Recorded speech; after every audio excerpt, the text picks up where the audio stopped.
¿Ahora sí me escuchan?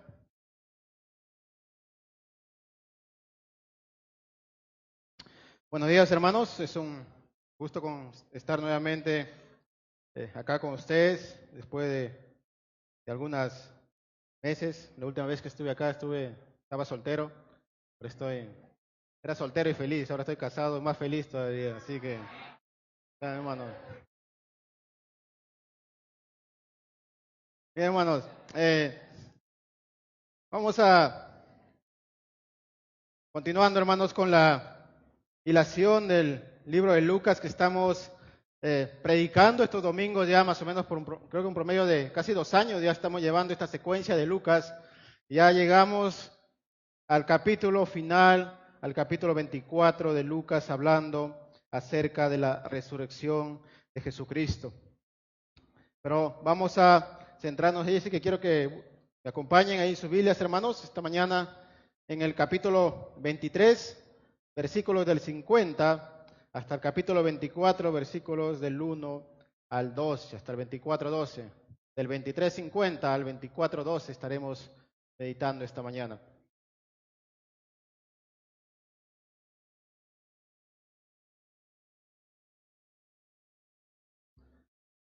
¿Me acompañan ahí, hermanos? ¿Me siguen la secuencia con sus Biblias?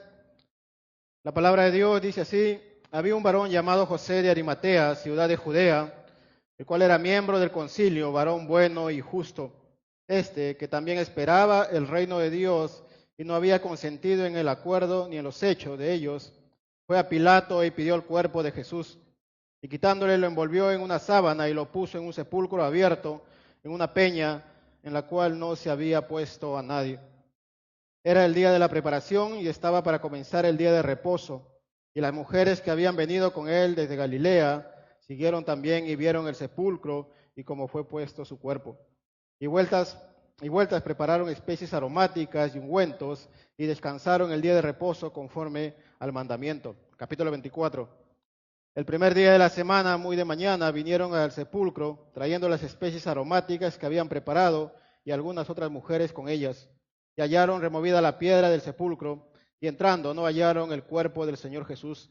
Aconteció que estando ellas perplejas por esto, he aquí se pararon junto a ellas dos varones con vestiduras resplandecientes, y como tuvieron temor, y bajaron el rostro y a tierra, y le dijeron: ¿por qué buscáis entre los muertos al que vive? No está aquí, sino que ha resucitado. Acordaos de lo que os habló cuando aún estaba en Galilea, diciendo: es necesario que el Hijo del Hombre sea entregado en manos de hombres pecadores y que sea crucificado y resucite al tercer día. Entonces ellas se acordaron de sus palabras y volviendo del sepulcro dieron nuevas de todas estas cosas a los 11 y a todos los demás. Era María Magdalena y Juana y María la madre de Jacob y las demás con ellas quienes dijeron estas cosas a los apóstoles. Mas a ellos les parecía locura las palabras de ellas y no las creían. Pero levantándose Pedro, corrió al sepulcro y cuando miró dentro vio los lienzos solos y se fue a casa maravillándose de lo que había sucedido. Oremos, hermanos.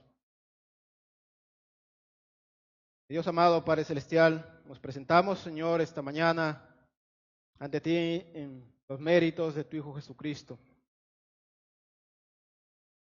Señor, orando, rogando, Señor, que tú puedas obrar a través de la exposición de tu palabra, Señor, esta mañana. Puedas tocar nuestros corazones, nuestras mentes, porque así te plació a ti, Señor, dejar que a través de la exposición de tu palabra, de la predicación, Señor, nuestros corazones sean penetrados por tu palabra. Nuestras mentes, Señor, sean movidos a creer en ti. Utiliza, Señor, la porción de tu palabra para comunicarnos tus verdades, Señor, a cada uno de nosotros. Dejamos en tus manos este tiempo. Por el Hijo Jesucristo. Amén. Pero, hermanos, como les decía, estamos llegando al último capítulo de Lucas, a la resurrección de Jesús. Pero antes de esto, vamos a ver la sepultura de Jesús. Como ustedes ven, hemos seguido ya una secuencia y desde el capítulo 11, cuando estábamos estudiando ya hace, creo que el año pasado, unos meses atrás, víamos cómo es que Jesús voltea su rostro y mira hacia Jerusalén, ¿no? Claramente ahí Lucas nos menciona ese propósito que tiene Lucas de voltear su rostro y mirar a Jerusalén. a mirar al propósito que él había venido a esta tierra. Él tenía un propósito al haberse encarnado acá y Jesús estaba encaminando, dando pasos día tras día para cumplir ese propósito. Y ya desde la semana anterior hemos visto ya esto, ¿no? Jesús fue crucificado. Jesús fue primeramente enjuiciado, condenado a la cruz y muerto en esta cruz. Entonces, como dice el versículo 46, entonces Jesús clamando a gran voz dijo, Padre, en tus manos encomiendo mi espíritu, y habiendo dicho esto, expiró. Jesús ha sido enjuiciado, Jesús ha sido puesto en la cruz, muerto en la cruz, y ahora ¿qué iba a pasar con sus discípulos? Es la pregunta que se hacían seguramente ellos. ¿Qué va a pasar ahora con nosotros? ¿Qué vamos a hacer si nuestro maestro, el que había dicho que había venido a salvarnos, el que había hecho muchos milagros, había resucitado a Lázaro, a la hija de Jairo, había sanado a cojos, había hecho ver a ciegos? ¿Se imaginan las dudas que los discípulos tenían acerca de Jesús? ¿Qué iba a pasar ahora con ellos? Los 12 o los 11 que ahora estaban habían dejado todo para seguir a Jesús como su maestro. Sus trabajos, muchos de ellos seguramente familias y todo lo que tenían por ir con él durante estos 3 años. ¿Y ahora qué iban a hacer? Su maestro había muerto. Iban a volver a sus mismos labores que anteriormente habían hecho. Muchos de ellos lo vamos a ver cuando leemos otros evangelios que sí regresaron a sus labores. Ellos se encontraban, tras la muerte de Jesús, de su maestro, confundidos, desalientados, sin propósito. No sabían qué hacer. ¿Qué iba a acontecer con sus vidas ahora? Por eso, hermanos, que cuando vamos a iniciar en este versículo 50 hablando acerca de la sepultura de Jesús, vamos a ver cómo es que la primera muestra de la confirmación que Jesús ha muerto en la cruz es la declaración de los soldados. Y ahora vamos a ver otra confirmación de la muerte de Jesús, que es la sepultura. Jesús es sepultado conforme a las tradiciones judías. Una muestra una confirmación de que Jesús había muerto es que Él es sepultado. Y como vemos acá en esta porción de los versículos del 50 al 56, dice, había un varón llamado José de Arimatea, de ciudad de Judea, el cual era miembro del concilio, varón bueno y justo.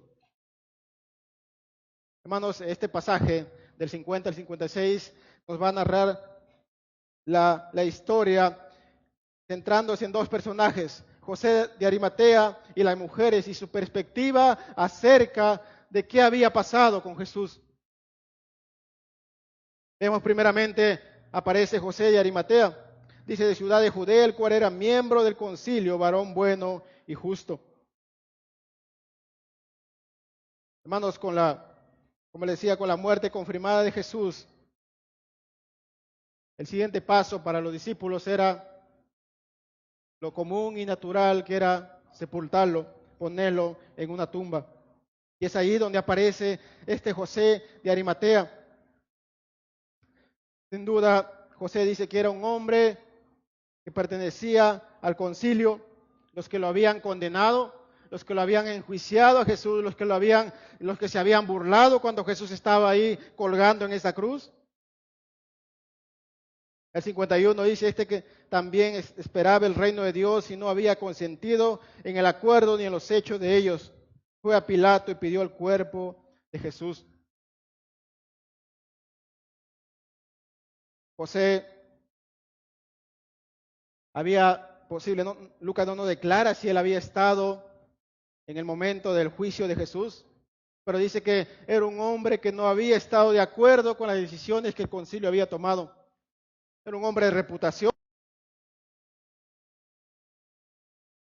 Vemos que era un seguidor de Jesús, era un discípulo de Jesús que había puesto su fe en él, a pesar que estaba oculto. Pero cuando todos sus demás discípulos habían salido huyendo, José se hace presente en ese momento, ¿no? Sin duda, José corrió un gran riesgo al acercarse a Pilato y poder pedirle el cuerpo de Jesús, ya que era miembro del concilio, como le decía, y podía arriesgar mucho su prestigio y los puestos seguramente que él tenía al verse relacionado con este Jesús. Lucas describe a José, Dios. Sabemos que era un hombre que verdaderamente había creído en Jesús como el Señor y Salvador. Esto confirma la autenticidad de la fe de José. Era un discípulo de Jesucristo, un discípulo que al ver todo lo sucedido en esos momentos, seguramente no hizo presente su fe ante él, como muchos otros que salieron huyendo, el propio Pedro. Pero en el momento preciso, José se hace presente para reclamar el cuerpo de Jesús y cumplir con la sepultura. Porque la sepultura para los que eran muertos en la cruz no era una tradición o no era normalmente aceptada por los romanos.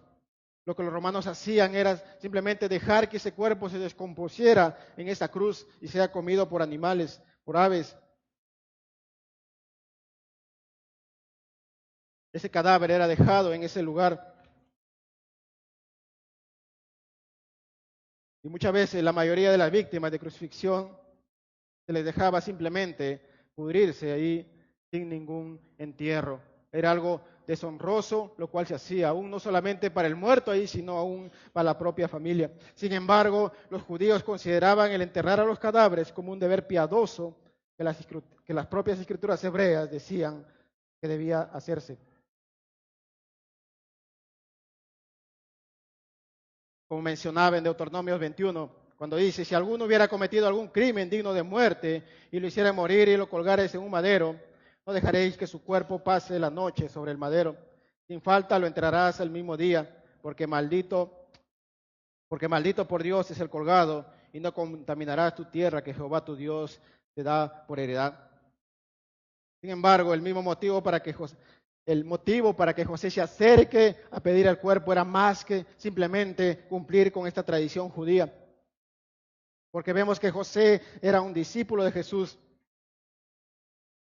El motivo por el cual José se acercaba a pedir el cuerpo era para cumplir con la profecía que Isaías había hecho en Isaías 53:9, cuando dice, y se dispuso con los impíos su sepultura, mas con los ricos pues su muerte, aunque nunca hizo maldad ni hubo engaño en su boca. José era un hombre rico y tenía una tumba disponible, como lo vemos cuando leemos el Evangelio de Mateo. Su acción también cumple la predicación de Cristo de que como estuvo Jonás en el vientre del gran pez 3 días y 3 noches, así estaría el Hijo del Hombre en el corazón de la tierra 3 días y 3 noches. Para que estas profecías se cumplieran, el cuerpo de Jesús tenía que ser enterrado. Y Jesús en su providencia utilizó a este discípulo, a José de Arimatea. Y el versículo 53 dice, y quitándolo lo envolvió en una sábana y le puso en el sepulcro abierto en una piedra, una peña, el cual aún no se había puesto a nadie. Vemos tras recibir la confirmación, Pilato, cuando leemos en el otro evangelio, vemos que Pilato manda a preguntar si ya Jesús había muerto y él recibe la confirmación de esto, entonces el cuerpo de Jesús es entregado a José. Juan nos menciona que no solamente José estaba con él, ¿no? Sino también llega otro hombre que es Nicodemo, este destacado maestro que si ustedes se acuerdan, que había tenido una entrevista nocturna con Jesús al inicio de su ministerio. Este se acerca y pregunta a Jesús acerca de la vida eterna. Vemos que este hombre también se acerca y acompaña a José de Arimatea en el entierro del cuerpo de Jesús. Entre los dos llevaron hasta el sepulcro abierto una peña, la cual no se había puesto a nadie. Era el día de la preparación y estaba para comenzar el día de reposo. Por tanto, Jesús fue enterrado el día viernes y resucitado el primer día de la semana, el domingo. Pero José y Nicodemo, vemos que no fueron los únicos que estaban ahí, ¿no? Dice el 55, y las mujeres que habían venido con él desde Galilea siguieron también y vieron el sepulcro y cómo fue puesto su cuerpo. Había mujeres que habían seguido a Jesús, que habían servido en el ministerio de Jesús y estaban acompañándolo con él en la tumba. Se habían quedado con él hasta el final. No habían salido huyendo como estos hombres cuando vieron que Jesús había crucificado. La oscuridad vino, el suelo tembló, los hombres salieron golpeándose el pecho. Estas mujeres se quedaron hasta el final para ver qué iba a pasar con el cuerpo de su maestro. Pero vemos que ellas se van confundidas y van a seguir para ver dónde iba a ser puesto el cuerpo de Jesús. Y cuando dice el 56, y vueltas prepararon especies aromáticas y ungüentos y descansaron el día de reposo conforme al mandamiento. Las mujeres realizaron los preparativos para el sábado y prepararon también especies y perfumes para ungir con ellos el cuerpo de Jesús. La costumbre común entre los judíos, ya que ellos no tenían la costumbre de embalsamar a sus muertos como lo hacían otras culturas. Las especies aromáticas, los perfumes, eran puestos sobre este cuerpo para tapar el mal olor que causaba esa descomposición del cuerpo. Y vemos esta clara intención de las mujeres, ¿no? Ellas tenían la intención clara al preparar estas cosas, de regresar el primer día de la semana, de presentarse ante la tumba, porque ellas tenían claro de que el cuerpo de Jesús iba a estar ahí, en ese lugar.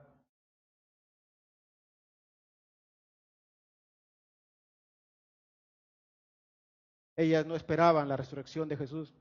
Ellos no esperaban acercarse a esta tumba y verla vacía. Ellos tenían la confirmación de que Jesús había muerto y por tanto, como muerto, Él iba a permanecer quieto en ese lugar. Es por eso que ellos se preparan con todas las tradiciones, con todas las formas para el sepulcro de Jesús, para el sepelio de Jesús. Esta actitud de las mujeres, que a pesar de que habían sido sus seguidoras, las que se acercaban a Jesús, las que lo servían a Él y a sus discípulos, que le habían acompañado en muchas veces y habían escuchado sus enseñanzas, vemos la actitud que tienen ante la muerte de Jesús. Vemos la actitud que ellas tienen o su respuesta ante la muerte de su maestro. ¿Qué iban a hacer ellas? Simplemente cumplir con la tradición, no dejar que este cuerpo se descomponga de una manera ahí sin cumplir con las tradiciones. Había un escepticismo en cuanto a creer en lo que Jesús había dicho que iba a acontecer después de su muerte. Y estas mujeres son las primeras que vemos que no tenían la seguridad de que Jesús iba a resucitar. Hermanos, y esa es una realidad muy constante para nosotros hoy en día. Cuando observamos a estas mujeres y al propio José de Arimatea cumpliendo este rol de sepultar a Jesús, cumpliendo sus roles y olvidándose de las enseñanzas que Jesús había dado acerca de su resurrección, sino más bien centrándose en las dificultades que ellos estaban pasando en ese momento, en la confusión que estaba sucediendo. Su maestro había muerto, ¿qué iba a suceder con nosotros? Bueno, no, ya murió, ahora hay que ver qué hacemos, ¿no? Trataron de ser lo más fieles y lo más justas con este cuerpo de su maestro sepultado. Pero esa es una realidad para nosotros, hermanos, aún hoy en día, ¿no? Para nosotros, así como para estas mujeres y para José, la palabra de Jesús, la profecía de Jesús que había dado a ellos no tenía autoridad en ese momento de sufrimiento o de confusión que estaban pasando. Para nosotros, igualmente hoy en día, es una realidad, ¿no? Cuando nosotros pasamos dificultades en nuestra vida, cuando nosotros enfrentamos momentos tensos en nuestra vida, como hoy estamos viendo ya en discipulado, estudiando acerca de las enfermedades, es en ese momento cuando menos recordamos las palabras de Dios y sus promesas para nosotros en su palabra. Es en esos momentos que la palabra de Dios no tiene ninguna autoridad en nuestras vidas. Como se mencionaba ahí, lo primero que hacemos muchas veces es ir al curandero, nos estresamos o buscamos maneras de donde sea para tratar de solucionar este problema. Pero lo último que pensamos es en las promesas de Dios para nosotros y cómo Dios puede estar actuando a través de estas dificultades para nuestra vida. La autoridad para nosotros en ese momento ya no es la palabra de Dios. La autoridad para nosotros en ese momento es lo que sentimos, nuestras emociones, la confusión, el desaliento y el despropósito que podemos sentir cuando olvidamos las promesas de Dios para nosotros. Es una realidad, hermanos, hoy en día. Es una realidad, es por eso que vivimos nuestras vidas como creyentes sin ningún propósito. Vivimos nuestras vidas desalientados, desanimados, confundidos, sin saber qué hacer en nuestra vida. Puedes pasarte años en tu vida como creyente y dices, bueno, no sé qué hacer. El Señor ha dejado promesas y mandamientos claros en su palabra. El problema es que la palabra de Dios ya no es autoridad para nosotros hoy en día. Como cristianos aún tenemos este escepticismo, como tenían estas mujeres y los propios discípulos de Jesús, de no creer en la autoridad de la palabra de Dios y tratar de vivir nuestras vidas según nuestras propias creencias y conveniencias, según como nosotros consideramos que es lo mejor para nosotros. Y es ahí, hermanos, cuando continuamos la secuencia a partir del versículo 24:1, hablando acerca de la resurrección de Jesús, la actitud que tienen escéptica de los discípulos ante la tumba vacía. Primero vemos que la sepultura de Jesús confirma la muerte, su muerte en la cruz. Ahora vamos a ver el escepticismo de los discípulos en cuanto a la tumba vacía. Ellos reaccionan con incredulidad, ellos reaccionan con dudas, con confusión. ¿Qué había pasado con el cuerpo de Jesús? ¿Dónde estaba? Pero lo último que hacen es recordar las promesas que Él les había hecho, las profecías que Él había hecho en cuanto a su muerte. Cuando demos lectura ahí en los versículos 24:1, cuando dice el primer día de la semana, muy de mañana vinieron a él al sepulcro, trayendo las especies aromáticas y las habían preparado y algunas otras mujeres con ellas. Vemos a estas mujeres acercándose, a estas mismas mujeres que habían estado viendo cómo José de Arimatea llevaba el cuerpo de Jesús a esta tumba, se habían ido y habían preparado estas especies y ungüentos para traer el primer día de la semana, acercarse a este lugar, a la tumba, y poder rociar con él el cuerpo de Jesús. Estas mujeres, muy de mañana, por rozar el alba, como dicen otros evangelios, se acercan hacia la tumba de Jesús. Pero ellos se encuentran con una realidad que les da una señal de que algo ha acontecido. Cuando dice el versículo 2, y hallaron removida la piedra del sepulcro. La primera señal que ellos ven al acercarse es que la piedra ha sido movida. Imagina la confusión de estas mujeres cuando ven esto. La resurrección para ellos no era una realidad, como les mencionaba. Ellos esperaban que el cuerpo de Jesús aún se encontrara en ese lugar y ellas pudieran cumplir con su tradición de rociar estas especies sobre él. Pero hermano, la resurrección del Señor Jesucristo es un acontecimiento más importante de la historia. Es central en el plan redentor de Dios y también fundamento del Evangelio. La resurrección es la verdad esencial fuera de la cual no hay cristianismo. Pablo lo expresa claramente en 1 Corintios 15:17 cuando dice, si Cristo no resucitó, vuestra fe es vana, aún estáis en vuestros pecados. La resurrección no es el final de la historia de la vida de Cristo. Fue su meta, su objetivo y su propósito triunfante. Pero esa verdad, sus discípulos y tanto estas mujeres que le estaban con él habían olvidado esta verdad. Jesucristo mismo lo había profetizado. La iglesia siempre ha entendido esta verdad, hermano. La iglesia históricamente siempre ha aceptado esta verdad, a pesar de que en los inicios este escepticismo de los discípulos en creer acerca de la resurrección de Jesucristo, la iglesia, después de esto, aceptó esta verdad y se fundamentó en esta verdad para proclamar el Evangelio de Jesucristo. y es una muestra de esto, es que a lo largo de la historia la iglesia se ha reunido el primer día de la semana conmemorando la resurrección de Jesús.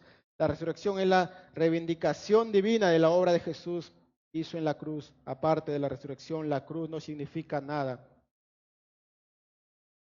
Cuando Dios resucitó a Jesús de entre los muertos, afirmó que Él efectivamente había llevado nuestros pecados sobre su cuerpo en la cruz, como menciona la carta de 1 de Pedro 2:24, que dice, quien llevó Él mismo nuestros pecados en su cuerpo sobre el madero, para que nosotros, estando muertos a los pecados, vivamos a la justicia, y por cuya herida fuisteis sanados, y que por tanto satisfizo la propia justicia de Dios que exigía de nosotros, como menciona en Romanos 4:25, el cual fue entregado por nuestras transgresiones, y resucitado para nuestra justificación. Entonces, hermanos, vemos que tanto a las mujeres como a los discípulos, la resurrección de Jesucristo, esta verdad absoluta que es para nosotros hoy en día, para el cristianismo, para ellos les tomó como una sorpresa. A los discípulos fue una sorpresa. Ellos no esperaban esto. Ellos tenían que, vamos a ver cómo, cuando se sigue desarrollando este capítulo 24, ellos reciben varias pruebas acerca de la resurrección de Jesucristo, porque les costaba creer que verdaderamente Él había resucitado. La actitud que ellos tienen, hermano, nos recuerda mucho a nuestros tiempos, ¿no? En estos tiempos que vivimos lleno de escepticismo, lleno supuestamente de ciencia, y la gente se fundamenta en la ciencia, en la lógica, en sus emociones, en lo que sienten para describir su propia verdad. Notamos esta actitud en los propios discípulos, hombres que estaban basando en sus propias emociones para describir si era verdad o no la resurrección de Jesucristo. Como le mencionaba, ellos tuvieron que pasar varias etapas para que verdaderamente pusieran su fe, aceptaran la resurrección de Jesucristo. Y ahí vamos a ver cómo es que ellos, cuando aceptan y reciben esta verdad acerca de la resurrección de Jesucristo, ellos están dispuestos a entregar sus propias vidas por defender esta verdad, por proclamar esta verdad, que Jesucristo ha muerto en esa cruz, que fue sepultado y que resucitó al tercer día. Muchos de ellos entregaron su propia vida cuando recibieron y aceptaron esta verdad. Entonces vemos que estas mujeres se acercan a esta tumba, olvidando esta maravillosa verdad de la resurrección de Jesucristo. Ellas esperaban encontrarse en el sepulcro al cuerpo, ya seguramente descomponiéndose de Jesús. Ellas quieren llegar lo más pronto posible para cumplir con estas tradiciones y rituales.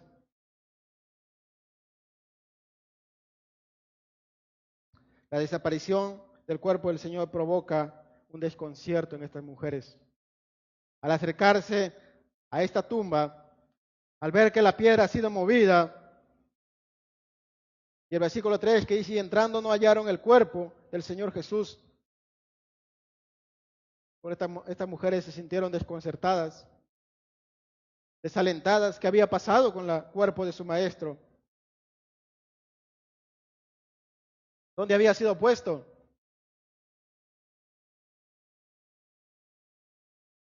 Los versículos 4 hacia adelante dice, aconteció que estando ellas perplejas por esto, he aquí se pararon junto a ellas dos varones con vestiduras resplandecientes, y como tuvieron temor, bajaron el rostro a tierra y le dijeron, ¿por qué buscáis entre los muertos al que vive? Las mujeres se encontraban perplejas, la palabra confundidas, aturdidas por lo acontecido acerca de la desaparición del cuerpo de Jesús. En ese momento se les aparece dos hombres, ¿no? Dice, sus vestiduras son resplandecientes. Ellas se dan cuenta que estos hombres eran seres sobrenaturales. Por eso la primera reacción que ellos tienen es inclinar su rostro ante estos hombres. Pero estos hombres van a dirigir palabras a estas mujeres, palabras en forma de una pregunta, pero una pregunta de exhortación, ¿no? Cuando le dicen, ¿por qué buscáis al que vive entre los muertos? Estos hombres hacen esta declaración, o es la primera declaración acerca de la resurrección de Jesucristo. Hacen una exhortación a esta mujer y le dicen, ¿qué hacen acá ustedes buscando entre los muertos al que les dijo que iba a resucitar al tercer día?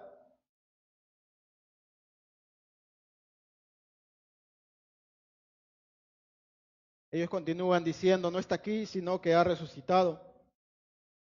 La palabra literalmente sería, ha sido resucitado, indicando que Dios ha intervenido en Jesucristo para resucitarlo como confirmación de que Él aceptó el pago, la muerte de Jesucristo como el pago por nuestros pecados.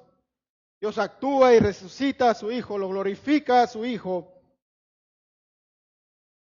Y ellos dicen, acordaos de lo que os habló cuando aún estaba en Galilea, diciendo, es necesario que el Hijo del Hombre sea entregado en manos de hombres pecadores y que sea crucificado y resucite al tercer día. Esta es la declaración que el propio Jesús había hecho en cuanto a sí mismo. Pero vemos que tanto las mujeres como los discípulos que habían estado con él, todo su grupo, habían olvidado estas verdades. Tras la muerte de Jesús, la primera actitud que ellos tuvieron simplemente fue centrarse en las dificultades que ellos estaban enfrentando. Centrarse en la confusión, el desaliento y olvidar las propias profecías que Jesús había hecho hacia ellos. Las mujeres debieron, así como los discípulos, estar esperando la resurrección de Jesucristo.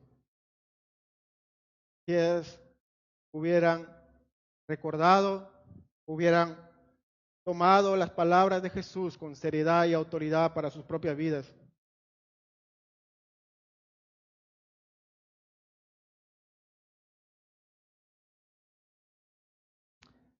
Continuando, dice, entonces ellas se acordaron de sus palabras y volviendo del sepulcro dieron nuevas de todas estas cosas a los 11 y a todos los demás. Vemos que fue suficiente la pregunta de estos hombres o de estos ángeles a las mujeres, diciéndoles, ¿qué hacen acá? ¿Qué buscan en este lugar? Ellas a través de esta pregunta recordaron lo que Jesús les había dicho acerca de lo que iba a acontecer con él después de su muerte. Ellas regresan, dejan el sepulcro, van en busca de los 11 discípulos, ya no estaba Judas, y no solamente vemos que no solamente estaban los 11, no dice, sino que había más con ellos ahí acompañándole. Ellos estaban confundidos, aún reunidos, pero no sabían qué hacer. Ahora, ¿qué iba a pasar con ellos? Pero estas mujeres regresan y cuentan esta historia, lo que los ángeles les habían dicho. La declaración acerca de la resurrección de Jesucristo.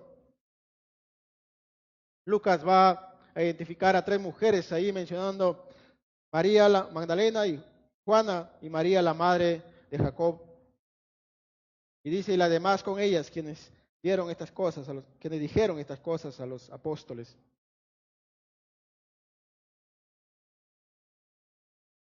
Pero ellas van, se acercan a este grupo de los discípulos, los que estaban reunidos ahí, los apóstoles, cuentan lo que había acontecido, pero vemos que ellos, aún con esta declaración, muestran una credulidad, escepticismo, cuanto a aceptar la resurrección de Jesucristo.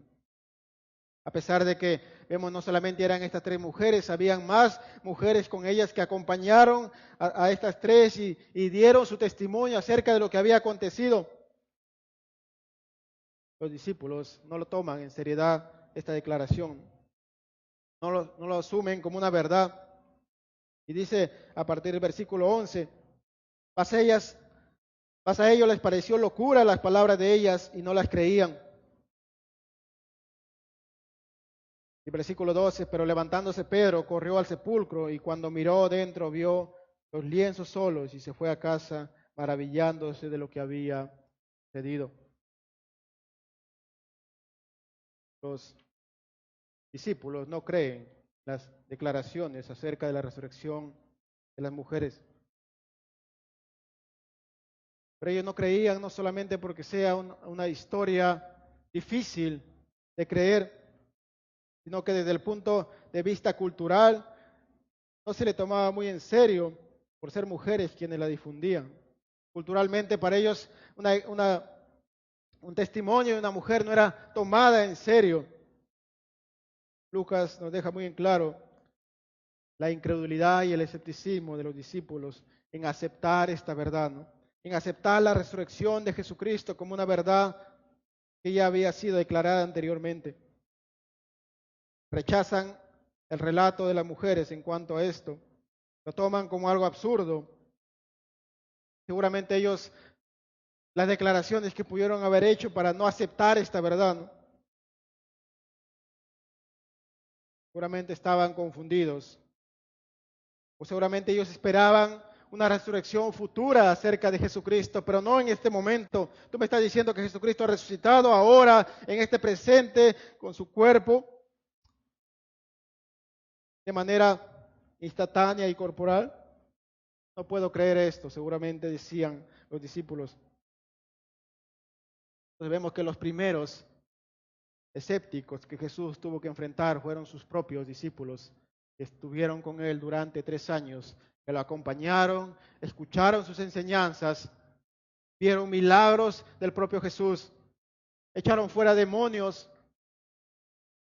Pero estos hombres, después de la muerte de Jesús, fueron los primeros escépticos en cuanto a su resurrección. Esto nos da una seguridad clara, hermanos.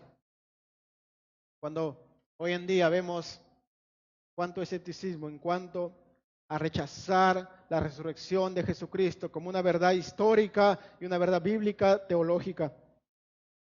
Hay mucho escepticismo aún dentro de la iglesia, aún en los propios cristianos. No tomamos la verdad absoluta de la resurrección de Jesucristo como una autoridad para nuestras vidas. Pero hermanos, el ver cómo actuaron las mujeres y los discípulos de Jesús nos indica que para ellos era imposible que ellos pudieran inventar la resurrección. Ellos en ningún momento se esperaron la resurrección de Jesucristo. La actitud que ellos tuvieron en ese momento fue simplemente de sentarse y esperar, de estar confundidos, de ver qué iban a hacer con sus vidas ahora que su maestro había muerto. Entonces no, creo que es más difícil, hermanos, ver que estos hombres pudieran haberse inventado algo acerca de la resurrección de Jesucristo. Estos hombres que estaban desanimados, estos hombres que estaban desalentados, confundidos, escépticos en cuanto a la resurrección de Jesucristo, pudieran inventar que Jesucristo ha resucitado entre los muertos para que su verdad y su enseñanza pueda ser aceptada generalmente. Creo que se necesita más fe para poder creer esto de estos hombres. Hermanos, ver a los discípulos, como les decía, a los que acompañaron a Jesús, a los que estuvieron con Él durante todo este tiempo, reacios a aceptar la resurrección de Jesucristo, reacios a recordar lo que Jesús les había dicho.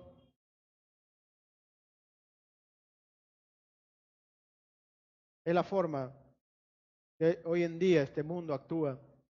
Es la forma hoy en día como este mundo reacciona en cuanto a la verdad del Evangelio de Jesucristo, en cuanto a la muerte, sepultura y resurrección de Jesucristo como una verdad histórica y bíblica para nuestra salvación. El mundo hoy es escéptico universalmente. Ya no cree en un Jesucristo, en un Salvador crucificado, sepultado y resucitado. Ellos prefieren poner su confianza en otras cosas. Ellos prefieren poner su confianza en sus propias creencias, en la ciencia, dicen ellos, en lo que es más lógico. Pero esto no suena lógico, dicen ellos. ¿Cómo puede decirme que hay un Salvador que ha sido muerto en la cruz, que ha sido sepultado y que ha resucitado? Estás contando historias, cuento de hadas. Pero hermanos, del mundo podemos aceptar que actúe y responda de esa manera ante la declaración de la palabra de Dios, pero la iglesia de Cristo no puede actuar de esa manera. Esta verdad absoluta de la resurrección de Jesucristo de entre los muertos tiene que ser autoridad para nosotros en nuestra vida diaria. Tenemos que vivir a la luz de esta verdad. Tenemos un Salvador vivo que está a la diestra de Dios Padre. No tenemos un Salvador muerto para vivir vidas cristianas desalentadas, desanimadas, frustradas, confundidas, sin saber qué hacer con mi vida. Pero muchas veces, hermanos, vivimos de esa manera nuestra vida cristiana. Parece que estuviéramos sirviendo a un Dios muerto, a un Dios que, bueno, nos hizo acá y se fue y nos dejó ahí y nos dijo, vean ustedes cómo viven, ¿no? Muchas veces la iglesia actúa y vive de esa manera, vivimos de esa manera. Pero esta verdad tiene que ser autoridad en nuestras vidas, hermanos. La resurrección de Jesucristo, el evangelio de Jesucristo que se levantó de los muertos, tiene que ser autoridad para que nosotros podamos cumplir con los propósitos que Dios nos ha dado, para los cuales nos ha llamado a esta tierra. Cuando pasamos momentos de dificultad, como enfermedades, problemas, la palabra de Dios y sus promesas tienen que ser autoridad para ti. Y no el dolor que puedas sentir en ese momento, no la confusión que puedas tener en ese momento, no las dudas que pueda generar tu mente en ese momento. Son las promesas de Dios que tiene que ser autoridad en tu vida. Hermanos, como les mencionaba, hoy en día una acusación constante que se hace a la iglesia es que la iglesia primitiva inventó esta historia de la muerte, sepultura y resurrección de Jesucristo y por tanto es imposible creerlo. Ellos inventaron esta verdad, dicen ellos. Pero como les decía, lo que Lucas quiere describirnos acá es que se necesita más fe para creer en esta historia de que los propios discípulos inventaron esto. Porque cuando vemos a los discípulos de Jesucristo, vemos a hombres dudosos, confundidos, cuando olvidan las declaraciones, cuando olvidan las promesas y las palabras que Salvador les había hecho. Los hombres era imposible que ellos inventaran algo así. El testimonio de los evangelios es que la resurrección fue una sorpresa para los discípulos. Aunque él mismo había profetizado su resurrección, esta verdad no había sido tomada en serio por ellos.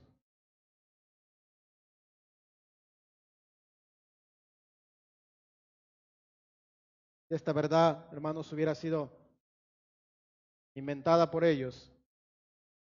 Esta historia había sido inventada por ellos. Fueron hombres seguramente con mucha imaginación para hacer esto, ¿no? Pero cuando observamos su actitud vemos que no es una realidad. Hermanos, entonces cuando observamos esta historia, esta obra o el propósito por la cual Jesucristo vino a este mundo, su muerte, sepultura, resurrección, vemos que la resurrección lo cambia todo, hermanos. Lucas quiere que consideremos las consecuencias de la resurrección de Jesús, sabiendo que Jesús vive y ofrece perdón para todos los que vienen a Él por medio de la fe.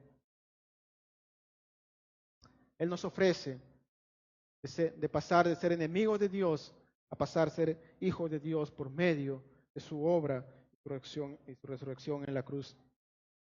Hermanos, para los que han creído en Jesucristo, para los que han puesto su fe en Jesucristo, Él nos recuerda que ahora somos hijos de Dios, ya no más enemigos de Él. Hemos sido justificados por medio de la obra de Jesucristo en la cruz. Ya no enemigos de Dios. Ahora somos hijos de Dios, santos en Cristo Jesús, justificados por Él. Pero para los que no han aceptado a Jesucristo aún en sus vidas, Él nos dice que la vida no se termina acá. Esta no es la muerte, no es el final.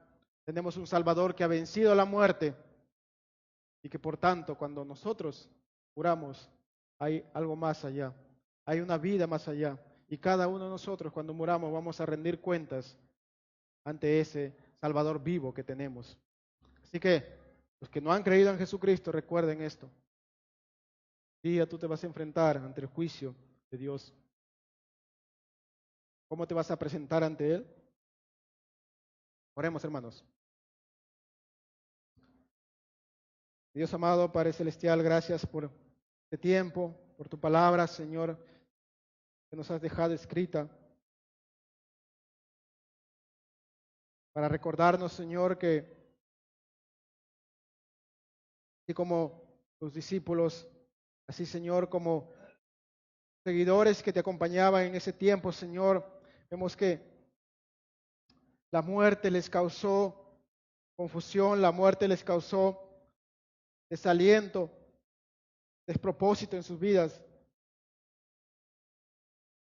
cuando olvidaron, Señor, la verdad de tu palabra, cuando olvidaron lo que tú habías declarado, lo que tú les habías enseñado. Señor, ayuda, Señora, a que tu palabra y tus promesas en nuestra vida sean la autoridad absoluta, Señor, con la cual vivamos y a la luz de cual, Señor, nos fundamentemos nuestra vida como creyentes. Permita, Señor, que los temores, el sufrimiento, las circunstancias difíciles que enfrentamos en este mundo, Señor, sean la autoridad para nuestra vida y vivir vidas, Señor, temerosas, vidas confundidas, sin propósito. Que la resurrección de tu Hijo Jesucristo en esa cruz sea la verdad que fundamente nuestras vidas, Señor, para vivir vidas cristianas fructíferas para tu gloria. Gracias por este tiempo, mi Dios amado. En nombre de tu Jesucristo. Amén.